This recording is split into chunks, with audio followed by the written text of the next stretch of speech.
સમાચારની શરૂઆત કરીએ। હાલમાં શિયાળુ વાવેતરની મોસમ ચાલી રહી છે। આ વચ્ચે વાવેતર માટે બિયારણની સાથે સૌથી અગત્યની જરૂરિયાત એટલે ખાતર। ત્યારે હાલ જૂનાગઢ જિલ્લામાં ખાતરની અછતને લઈ મિશ્ર પ્રતિસાદ જોવા મળ્યો છે। આ સાથે જો ખેડૂતો પરેશાન છે, કેવી ખેડૂતોની હાલાકી, આવો જોઈએ વિગતવાર અહેવાલમાં। જૂનાગઢ જિલ્લાના કેટલાક વિસ્તારોમાં ખેડૂતોને હાલ ખાતર મળી રહ્યું નથી। ખાતરની અછત હોવાનું ખેડૂતો દ્વારા જણાવવામાં આવી રહ્યું છે। તો બીજી તરફ કેટલાક ખેડૂતો ટેલિફોનિક વાતચીતમાં પોતાનું નામ ન આપવાની શરતે જણાવી રહ્યા છે કે હાલ વાવેતર 80% જેટલું પૂર્ણ થઈ ચૂક્યું છે, હમણાં ખાતરની કોઈ જરૂરિયાત નથી। સમગ્ર મામલે જ્યાંથી ખાતર પ્રાપ્ત થતું હોય છે તે જગ્યાએ મીડિયા દ્વારા તપાસ કરવામાં આવતા ત્યાં ખાતરનો પૂરતો જથ્થો હોવાનું સામે આવ્યું છે। જ્યારે માનો નહીં કે શિયાળુ પાક કોઈ પણ પાક વાવેતર કરવું હોય ત્યારે ડીએપીની જરૂર પડે, એનપીકેની જરૂર પડે, પણ આમાંથી એક પણ ખાતર લગભગ 1 મહિના પહેલાંથી નથી મળતું। ખેડૂતો ધક્કા ખાય છે ડેપો ઉપર, પરંતુ ખાતર ન મળવાને કારણે વાવેતરની અંદર ઘણી બધી ઘટ આવે એમ છે, એટલે શિયાળુ પાકનું ઉત્પાદન પણ ઘટે એમ છે। એટલે સરકારે આની ચિંતા કરવી જોઈએ। અમારે ખાતરની અત્યારે પુષ્કળ પ્રમાણમાં આજુબાજુના બધા ડેપોની અંદર અછત છે। અત્યારે મારી પાછળ મારું ખેતર તમે જોવો છો, તે સુપર ફોસ્ફરસ વાવીને ખાતર નાખીને વીઘે 20 કિલો નાખીને વાવેતર કર્યું છે। ડીએપી અને એમપીકે મળતું નથી। આવા સંજોગોની અંદર ખેડૂતો દરેક બાબતની અંદર લાઇનની અંદર ઊભું રહેવાનું, કોઈ પણ બાબત હોય તો ત્યાં યુનિયન કરવાનું, ભેગું થઈને સંઘ લઈને સરઘસ કાઢવાનું, તો ખેડૂતો કામ કરે કે પછી આવા સરઘસો કાઢે। આ ખાતર ન મળવાના કારણે ઘણા ખેડૂતો હેરાન થાય છે। આ પ્રોબ્લેમ વહેલા તકે સોલ્વ થાય એવી અમારી માગ છે, નકર પછી આ જોયા જેવી થાય એવું છે સરકારની। એનું કારણ છે આપવાળા સડવાના છે, અને એ સીટું જાય તો એ સરકારને ખબર પડશે। જૂનાગઢ જિલ્લામાં સરકાર દ્વારા ખાતરનો જથ્થો જરૂરિયાત મુજબ પૂરો પાડવામાં આવી રહ્યો છે। સરકારના નિયમ મુજબ ખેડૂતોને જે પ્રમાણમાં જોઈએ તે પ્રમાણે ખાતર ઉપલબ્ધ કરાવવામાં આવી રહ્યું છે। ખેડૂતોને આગામી સમયમાં પણ કોઈ તકલીફ નહીં પડે તેવું અધિકારીઓ દ્વારા જણાવવામાં આવ્યું હતું। ખેડૂતો માટે ફોસ્ફેટિકનું ખાતર પૂરતું છે, જેમ કે એપીએસ પડ્યું છે, અમોનિયમ સલ્ફેટ છે, પોટાશ છે, ફોસ્ફરસનું સુપર એ પડ્યું છે, જે સિંગલ સુપર ફોસ્ફેટના નામે આવે છે, પાયાના ખાતર તરીકે પણ વપરાય છે। ડીએપીની શોર્ટેજ નથી, કેમ કે બધી કંપનીનું આઈપીએલ, ક્રિપ્કો બધાનું ડીએપી આવે જ છે। કોઈ પણ ખેડૂતે ચિંતા કરવાની જરૂર નથી કે ડીએપી અથવા યુરિયા ખાતર નહીં મળે। આપણું જે વાવેતર વિસ્તાર છે અને જે પાકો હોવાય છે એ પ્રમાણે રાજ્ય સરકાર અને જિલ્લા કક્ષાએથી પૂરતા પ્રમાણમાં પ્લાનિંગ કરેલું છે ખાતરનું, અને સમય પ્રમાણે જરૂરિયાત પ્રમાણે ખાતરો મળતા રહેશે। ખેડૂતોને આગામી સમયમાં પણ કોઈ તકલીફ નહીં પડે તેવું અંતમાં અધિકારી દ્વારા જણાવવામાં આવ્યું હતું। તો એક તરફ ખેડૂતો ખાતરની અછતને લઈ પરેશાન થઈ રહ્યા છે, તો બીજી તરફ સરકારી અધિકારીઓ દ્વારા જૂનાગઢ જિલ્લામાં ખાતરનો જથ્થો પૂરો હોવાનું જણાવવામાં આવી રહ્યું છે। વરસાદ અને માવઠાએ ખેડૂતોની કમર તોડી નાખી છે, તો બીજી તરફ હવે જે શિયાળુ પાક કરવાનો છે, શિયાળુ વાવેતર કરવા માટે થઈને ખેડૂતોને જે પ્રાથમિક જરૂરિયાત હોય છે બિયારણ, તે બિયારણ તો મળી રહ્યું છે, પણ સાથે સાથે જે ખાતર જોઈએ, ખાતરની અછત હાલ ઊભી થઈ રહી છે। ત્યારે આપણે આવી પહોંચ્યા છે મેંદરડા તાલુકાની અંદર। મેંદરડા તાલુકાના કેટલાક ખેડૂતો આપણી સાથે જોડાયા છે, સીધા તેમની સાથે વાત કરવાનો પ્રયત્ન કરીશું। જી ભાઈ, શું નામ તમારું? મારું નામ દેવાભાઈ મોરબિયા, હું એક ગામનો ખેડૂત છું। હાલ ઘણા સમય થયા ઉરિયા ખાતરની અછતને લીધે અત્યારે શિયાળુ વાવણીની શરૂઆત થઈ ગઈ છે, અને આ સિઝન એવી છે કે અત્યારે જેટલું મોડું થાય ને આ ઉના જેવું છે કે 40 વર્ષે મેરેજ થાય ને એ મેરેજ ન કહેવાય, ઘર ઘણીનું કહેવાય। એમ આ 2 મહિના પછી હજી ખાતર મળે ને વાવણીની મોડું થાય તો એમાં કોઈ અમને લાભ નહીં। એક તો કમોસમી વરસાદને લીધે ચોમાસું પાક અમારો બગડી ગયો, અને હવે શિયાળુ પણ બગડવાના અણી ઉપર છે। હવે આ સરકાર ક્યારે ઉરિયા ખાતરનો વ્યવસ્થા કરશે ને ખેડૂતોને ઝડપથી ખાતર મળે અને વાવેતર કરીએ, એ બદલ આ સરકારને અમે રજૂઆત કરીએ છીએ। ચોક્કસથી કહી શકાય કે ખેડૂતોને ઝડપથી ખાતર મળવું જોઈએ, તેને લઈને હાલ અહીંયા ડેપો ખાતે આવી પહોંચ્યા છે।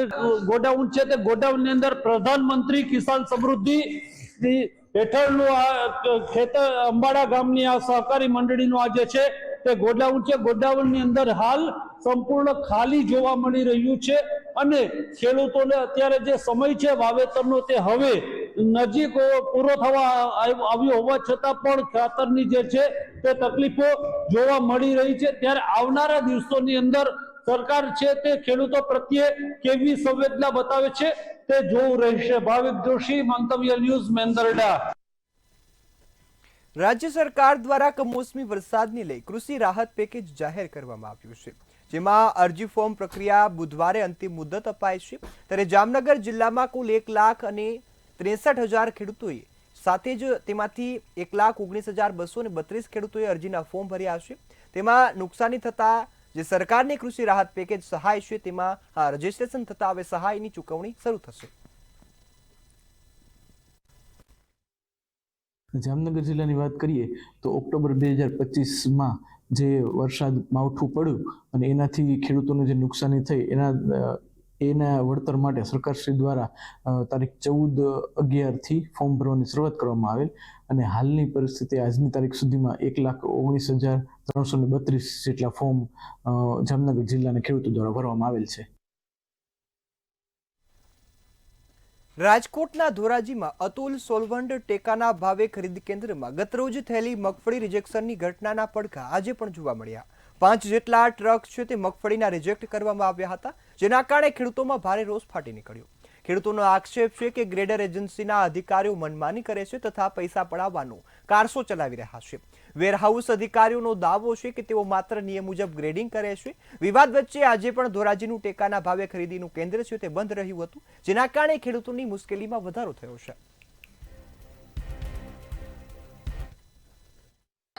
આખા ગુજરાતની અંદર મગફળીની ખરીદીના કેન્દ્રો શરૂ થઈ ગયા છે, ત્યારે એકમાત્ર ધોરાજીની અંદર આજે આ મગફળીનું કેન્દ્ર બંધ કરી દેવામાં આવ્યું છે.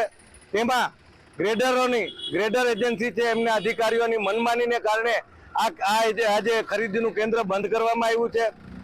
ખેડૂતોનો માલ છે એ જે ખરીદ કર્યા બાદ સારી ક્વોલિટીનો જે માલ છે ખરીદ કરી અને ગોડાઉન સુધી જાય છે, ત્યારે આ ગ્રેડર એજન્સીના અધિકારીઓ વિના કારણે માલ રિજેક્ટ કરી દેવામાં આવે છે. અને ક્યાંક ને ક્યાંક એવું લાગી રહ્યું છે કે આ અધિકારીઓ પૈસા પડાવવાનો કારસો કરી રહ્યા હોય તેવું લાગી રહ્યું છે. અમે અહીંયા મગફળી ખરીદ કેન્દ્રની અંદર અમારો વારો આવ્યો હોય પ્રમાણે અમે મગફળી લઈને આવ્યા. અહીંયા અમારી મગફળી પાસ થઈ ગઈ, એનો વજન થઈ ગયો અને અમે અમારા વાહનો લઈને જતા રહ્યા. પછી પાછળથી અમને એવી જાણ કરવામાં આવી કે તમારી મગફળી વેરહાઉસમાંથી રિજેક્ટ થઈ છે. અમારી સરકારને વિનંતી છે કે અહીંયા અમારી બધી રીતે ચકાસણી કરીને મગફળી લીધી છે, એનો વજન થઈ ગયો છે, બધું થઈ ગયું. પાછળથી એવી જાણ કરવામાં આવે કે રિજેક્ટ થઈ છે. આ રિજેક્ટ થવાનું કારણ શું એ અમને સમજાતું નથી. અમારે સાહેબ ખેડૂતની યારે કઈ લેવા દેવા નથી, તો માર્કેટિંગ યાર્ડમાં ખરીદી થાય છે અને પૈસાથી અમારે કઈ લેવા દેવા નથી. અમે તો અહીં ટ્રક આવે છે એને ચેક કરીએ છીએ અને અમારા હિસાબે કોઈ પ્રોબ્લેમ થતો નથી. પેરામીટરની ઉપર જો જાય તો અમારે રિજેક્ટ કરવાની થાય છે. કદાચ 4%નું ડેમેજ 8% હોય તો એને રિજેક્ટ કરવાનું થાય છે. બાકી બીજો કોઈ પ્રોબ્લેમ અમારા તરફથી છે નહીં અને અમે કોઈ એવું રિજેક્ટ કર્યું નથી. અત્યારે રાબેતા મુજબ ચાલુ જ છે. સુરેન્દ્રનગરના ખીટલા ગામે લીલા ગાંજાનું મોટા પાયે વાવેતર થયું હતું. એસઓજીની પોલીસની ટીમ દ્વારા પૂરી તૈયારીઓ સાથે ખીટલા ગામે પહોંચ્યા હતા, પરંતુ વિસ્તારમાં મોટો હોય અને દરેક ખેતરોવાડીમાં વાવેતર હોય તેના કારણે ગાંજોનું જે વાવેતર શોધવું મુશ્કેલ હતું, જેથી પોલીસે ડ્રોન કેમેરાની તપાસ હાથ ધરી હતી અને ચોક્કસ વાડીમાં ત્રાટકીને ગાંજાનું વાવેતર ઝડપી પાડ્યું છે. પોલીસ પણ આટલી મોટી માત્રામાં ગાંજાનું વાવેતર જોઈ ચોંકી ઉઠી હતી અને ઉચ્ચ અધિકારીઓને જાણ કરીને વધુ તપાસ હાથ ધરી છે. તો હાલ તો આ સમગ્ર ગાંજો જપ્ત કરાયો છે અને વધુ તપાસ અને કાર્યવાહી શરૂ કરાઈ છે. ઇસમ અને તેના ખેતર અંગે વોચ ગોઠવવામાં આવેલી હતી અને આ બાતમી અંતર્ગત રેડ કરીને લીલા ગાંજાના છોડ કુલ 180 નંગ કે જેનું વજન 559 કિલોગ્રામ અને 700 ગ્રામ જેટલું થાય છે, કે જેની કિંમત ₹2,79,85,85,000 જેટલી થાય છે. આ મુદ્દામાલ સાથે આરોપીને ઝડપી પાડવામાં આવેલો હતો અને આ આરોપીને ધોરણસર અટક કરીને દજાડા પોલીસ સ્ટેશન ખાતે ગુનો દાખલ કરવામાં આવેલો છે. સુરતમાં પનીરના નમૂના ફેલ થતા પ્રથમવાર ડેરી માલિક સામે ગુનો દાખલ કરવામાં આવ્યો છે. પોલીસે સુરતની જાણીતી સુરભી ડેરીમાંથી નકલી પનીરનો પર્દાફાશ કર્યો હતો.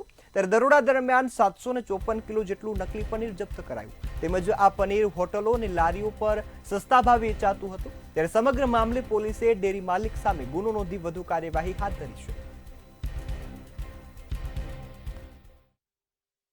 ગત તારીખ 10/11/2025ના રોજ ખટોદરા ખાતે સુરભી ડેરી નામની સંસ્થામાંથી આશરે 754 કિલો જેટલો પનીરનો શંકાસ્પદ જથ્થો ઝડપાયેલ, જેમાંથી નમૂના લઈ પૃથ્થકરણ સારું લેબોરેટરીમાં મોકલી આપવામાં આવેલ અને બાકીનો જથ્થો સીઝ કરવામાં આવેલ. રાજકોટમાં ડોક્ટર અને સ્ટાફની બેદરકારીને લીધે બાળકનું મોત નીપજ્યાની ઘટના સામે આવી. માત્ર 18 માસનું બાળક શિવમ દાઝી જતા જ તેને દાખલ કરાયું હતું.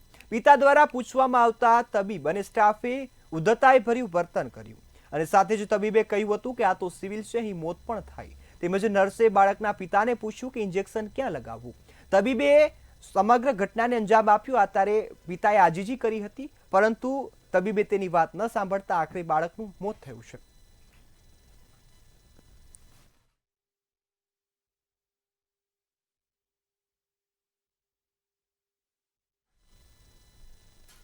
રાજકોટ શહેરમાં વિહત માતાજીના માંડવામાં 6 બોકડાની બલિ ચડાવવામાં આવતા ખળભળાટ મચી જવા પામ્યો છે. ચૌહાણ પરિવારના કોઈ વ્યક્તિએ માનતા માની હતી, ત્યારે ગ્રીનલેન્ડ ચોકડી પાસે ચૌહાણ પરિવાર દ્વારા માંડવાનું આયોજન કરાયું હતું. રાત્રિના સમયે થોરાડા વિસ્તારમાંથી પશુ બલિ ચડાવવામાં આવી છે. જ્યારે આ અંગે જીવદયા રક્ષા ફાઉન્ડેશન ટ્રસ્ટને માહિતી મળતા જ ટીમ ઘટના સ્થળે પહોંચી હતી અને રેડ કરી હતી. ટ્રસ્ટ દ્વારા અહીંથી 9 જીવતા પશુઓને બચાવવામાં આવ્યા છે. સમગ્ર મામલે જીવ રક્ષા ફાઉન્ડેશન દ્વારા ફરિયાદ કરાઈ હતી. પોલીસે એક આરોપીની ધરપકડ કરી છે અને વધુ તપાસ હાથ ધરવામાં આવી છે.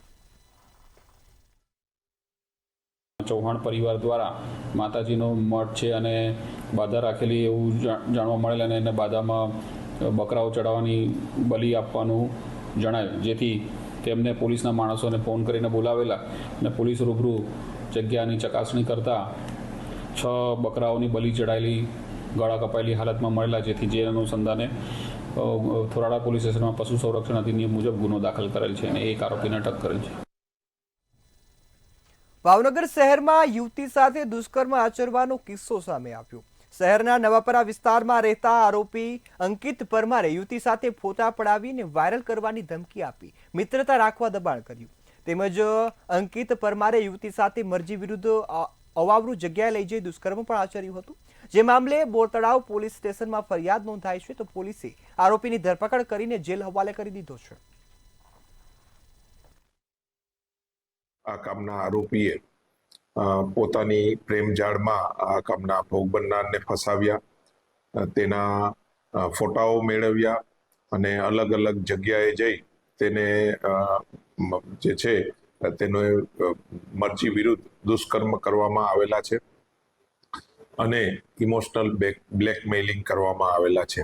આ કામની ફરિયાદ દાખલ થતા આ કામના કામે બોર તળાવ પીઆઈ શ્રી ડાભી સાહેબ આ તપાસ કરી રહ્યા છે. આ કામે જે આરોપી જે છે અતિક મહેબૂબ પરમાર, તેને પીઆઈ શ્રી દ્વારા અટક કરવામાં આવેલા છે. દ્વારકાના જામ ખંભાળિયામાં નશાના સોદાગરો પર એસઓજીએ સપાટો બોલાવ્યો છે. શક્તિનગરમાંથી 1 કિલોથી વધુ ગાંજાના જથ્થા સાથે 2 ઇસમોને ઝડપી પાડ્યા. રહેણાંક મકાનમાં માદક પદાર્થનો કાળો કારોબાર ચાલતો હતો. જામ ખંભાળિયામાંથી પકડાયેલા ગાંજા રેકેટના તાર મહારાષ્ટ્ર સુધી પહોંચ્યા છે. મહારાષ્ટ્રના આરોપીને પકડવા પોલીસે હવે ચક્રો ગતિમાન કર્યા અને પોલીસે આરોપીઓને ઝડપી પાડી એનડીપીએસ હેઠળ કાર્યવાહી પણ હાથ ધરી છે.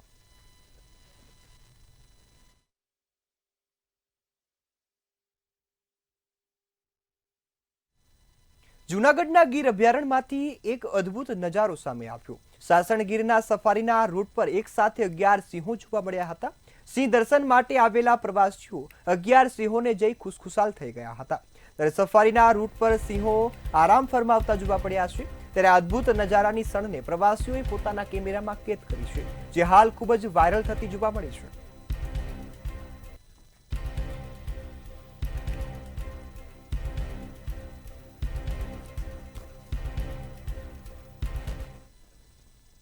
જસદણ શહેરની મુખ્ય બજારમાં રખડતા પશુઓનો ત્રાસ જોવા મળ્યો છે, જેના કારણે નગરપાલિકાની બેદરકારી ફરી એકવાર સામે આવી.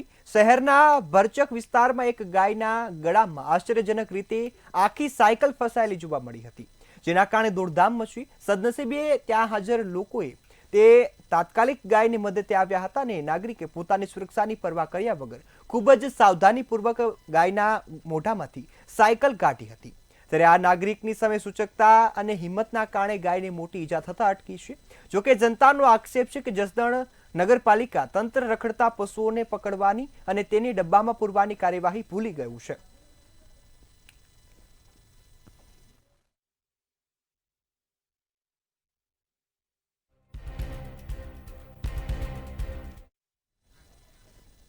સુરતના કાપડ ઉદ્યોગકારોની મુશ્કેલીમાં વધારો થયો છે. સરકાર દ્વારા પોલિસ્ટર યાન પર ક્વોલિટી કંટ્રોલ ઓર્ડર હટાવી દેતા યાનના ભાવમાં 5 થી 15 રૂપિયા પ્રતિ કિલોનો ઘટાડો નોંધાયો છે. અગાઉ મોંઘા ભાવે યાર્નની ખરીદી કરી અને કાપડ બનાવનારા જે વિક્રેતાઓ છે તેમાં ચિંતાની સ્થિતિ જોવા મળી છે. જો હાલમાં ભાવ પર કાપડ વેચવામાં આવે તો ઉદ્યોગકારોને ભારે નુકસાન જઈ રહ્યું છે, જેના કારણે ઉદ્યોગકારો નારાજ થતા જોવા મળ્યા છે.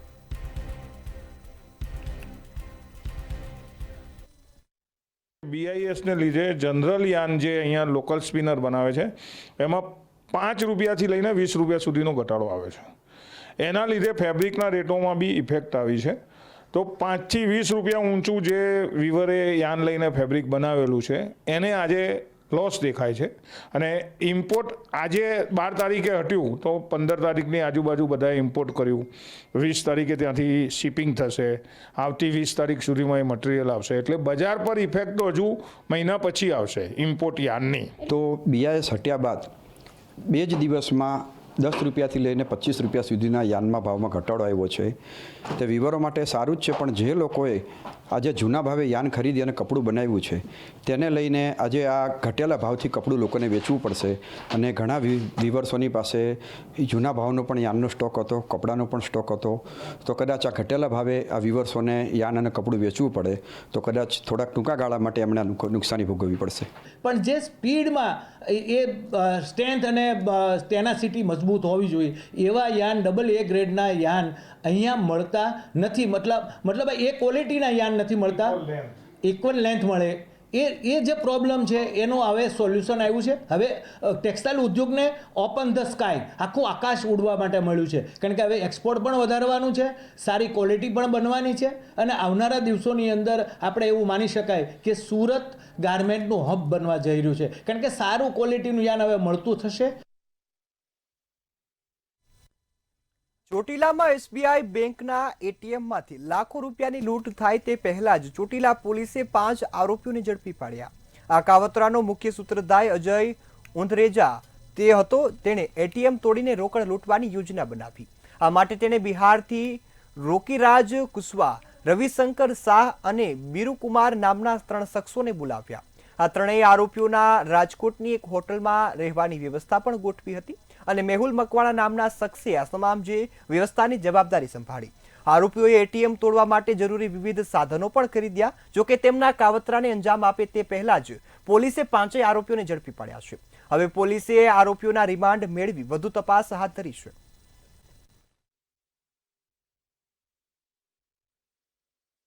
પોલીસને બધાઈ આપું છું કે એક બહુ સરસ કામગીરી ચોટીલા પોલીસ દ્વારા કરવામાં આવેલ છે.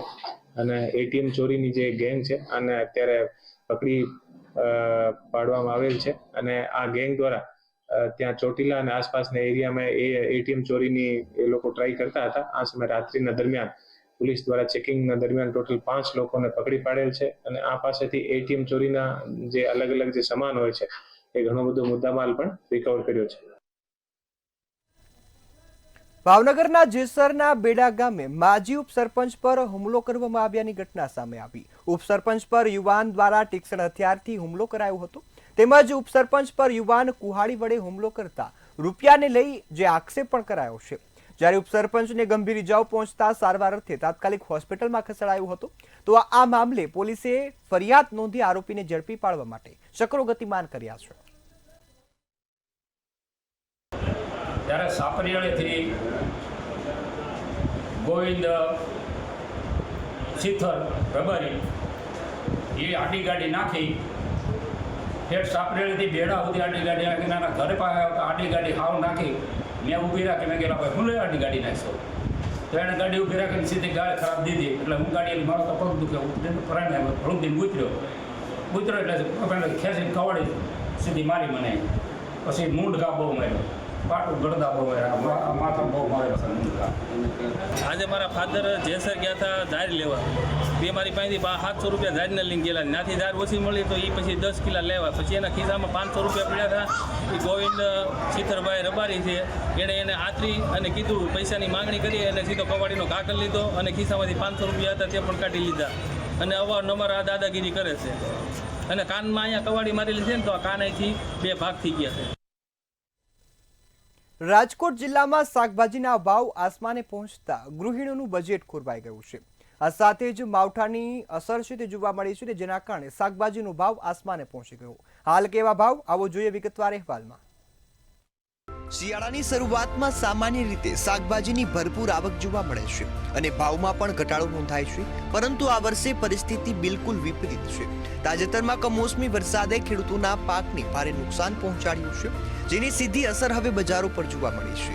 રાજકોટમાં શાકભાજીના ભાવ આસમાને પહોંચી ગયા છે, જેના કારણે ગૃહિણીઓનું બજેટ ખોરવાઈ ગયું છે। આ શાકભાજીનું અત્યારે મોંઘું છે, એની પાછળનું એક કારણ છે કે માવઠું હતું। આમ બધા અત્યારે શિયાળામાં બધાને ઊંધિયુંનું ખાવાનું મન હોય, પણ આ શાકભાજી મોંઘું છે એની હિસાબે બધા લોકો શું આમ બધાને આતુર હોય કે અમે શાકભાજી ઊંધિયું ખાવું છે। સૌરાષ્ટ્રમાં એવું છે ટ્રેન્ડ કે બધાને ખાવાનો શોખ હોય, પણ માવઠાની કારણે શાકભાજી મોંઘું છે। દિવાળી જે પહેલાં જે વરસાદ 3-4 દિવસ પડ્યો ને એ હતી મુશ્કેલી, એટલે ખેડૂતો એને માથે ઓઢીને રોવા માંડ્યા કે આવો વરસાદ ઠંડુ એટલું પાણી પડ્યું ને તો અમુક 50% 60% ઝાડવા છે ને ખેતરમાં સુકાઈ ગયા। જેને બચ્યા છે 30-40% ઝાડ બચ્યા છે એનો શાકભાજી આવે છે, એના હિસાબે બજારના અત્યારે હોલસેલ ભાવ યાર્ડમાં 80, 90, 100, 110 કિલો હોલસેલ ભાવ યાર્ડે વેચાય છે। નકર એ શાકભાજી 15-20 થી 10 થી 15-20-30 સુધીનું વેચાતું હોય। અત્યારે છે ને વધારામાં 50 થી 60% વધારો છે।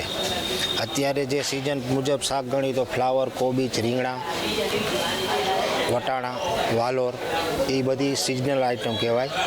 ખરી રીતે એ શાકભાજી છેલ્લો વરસાદ પડ્યો એમાં બગડી ગયો છે, એટલે એનું ઝાડનો જ સત્યાનાશ થઈ ગયો હોય। એના માટે એ નવો છોડ વાવે, એટલે ઓછામાં ઓછા 30 દિવસ છોડ ઉજરે, પછી 3 મહિનાનો માલ ચાલુ થાય, એટલે તમારે 30 થી 1.5-2 મહિના તો શાકભાજી ઓછા જ આવે। એને હિસાબે ભાવમાં આટલો વધારો થાય છે। જે શાકભાજી પહેલા 40 થી 50 રૂપિયા કિલો મળતી હતી, તે હવે 100 થી 120 રૂપિયા કિલો મળી રહી છે। ગૃહિણીઓ મોંઘવારીની આ મોસમમાં શાકભાજીનો ઉપયોગ મર્યાદિત કરીને બજેટ સંભાળવાનો પ્રયાસ કરી રહી છે। વેપારીઓના મતે નવા પાકની આવક નહીં થાય ત્યાં સુધી ભાવ ઘટવાની કોઈ સંભાવના નથી। કમોસમી વરસાદની અસરથી વધેલા શાકભાજીના ભાવો લોકોને હાલાકી પહોંચાડી રહ્યા છે। હવે જોવાનું રહ્યું કે આગામી દિવસોમાં નવી આવક સાથે બજાર ક્યારે સામાન્ય થઈ શકે છે। ધ્રુવ કુંડેલ, મંતવ્ય ન્યૂઝ, રાજકોટ। સુરતના ડુમ્મસમાં મુંબઈ ગોવાના દરિયા કિનારા જેવી મજા માણવા મળશે। આવતા મહિને સુરતીઓ બીચ પર સાયકલિંગ, સ્પોર્ટ એક્ટિવિટી કરી શકશે અને વિદેશના બીચ જેવો આનંદ હવે સુરતમાં પણ માણી શકાશે। સુરતના ડુમ્મસ દરિયા કિનારો પ્રવાસીઓ માટે મોટું આકર્ષણ કેન્દ્ર છે અને વધુ આકર્ષક બનાવવા માટે હાલ મનપા તંત્ર કામે લાગી ગયું છે। એટલું જ નહીં, કુલ 175 કરોડના ખર્ચે ડુમ્મસ બીચનું ડેવલપમેન્ટ કરવામાં આવશે, જે બાદ માત્ર સુરત નહીં, વિદેશથી આવનારાઓને પણ અહીં અનોખો અનુભવ થશે।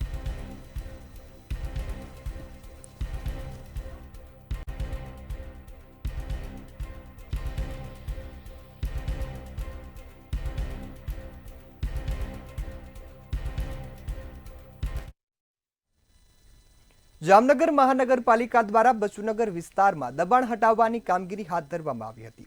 બચુનગર તરીકે ઓળખાતા નદીના પટમાં આવેલા વિસ્તારમાં રિવરફ્રન્ટ પ્રોજેક્ટને લઈ અગાઉ દબાણ દૂર કરાયા હતા, જોકે ફરીથી દબાણ કરાતા હોવાની જાણકારી મળતા જ મ્યુનિસિપલ કમિશનર DN મોદી તેમજ એસ્ટેટ વિભાગના ઉચ્ચ અધિકારીઓ દોડી આવ્યા હતા અને ફરીથી નવા થઈ રહેલા દબાણ દૂર કરાયા છે। આ દબાણ ઝુંબેશ અંતર્ગત 8000 ચોરસ ફૂટ સરકારી જમીનને ખાલી કરવામાં આવી છે, તો આ સાથે જ જે તબેલો છે તે પણ દૂર કરાયો હતો। આ જગ્યા પર દિવાલની ફેન્સિંગ અને ગેટ પણ લગાવવાની કામગીરી શરૂ કરાઈ છે।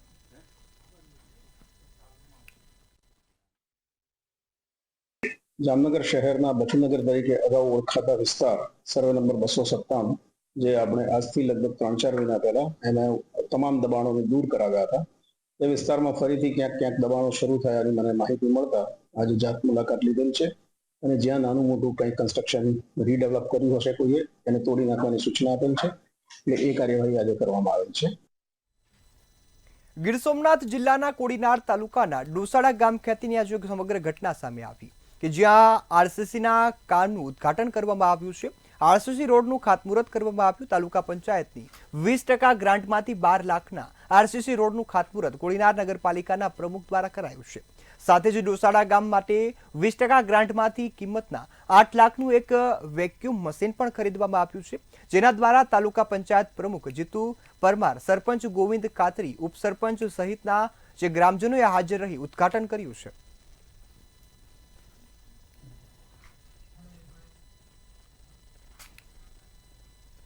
તો હાલ સૌરાષ્ટ્ર સુરતમાં બસ આટલું જ। વધુ સમાચારોની અપડેટ માટે જોતા રહો મંતવ્ય ન્યૂઝ। નમસ્કાર।